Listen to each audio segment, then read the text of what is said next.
ជាវិសុទ្ធនេះខ្ញុំថ្ងៃនេះខ្ញុំមកណែនាំពីហាងកាហ្វេមួយដែលមានឈ្មោះថាអនុស្សាវរីយ៍កាហ្វេតោះយើងចូលទៅមើលគ្នាគ្នាក៏អត់ទេទីជា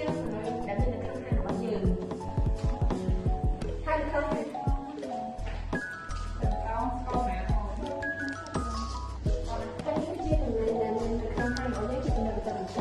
បើអ្នកកណ្ដាលពិសេសបើអ្នកទាំងអស់គ្នានៅដល់ទីមួយគេនឹងធ្វើឲ្យអង្គាហើយនៅក្នុងខាងរបស់យើងគឺក៏មានបន្ទប់ VIP មួយដែរសម្រាប់អ្នកធ្វើការរងគេធ្វើការប្រជុំបែបឬសម្រាប់ការងារអីគឺអាចមកបាននេះគឺជាតែធ្វើតែក្នុងខាងរបស់យើង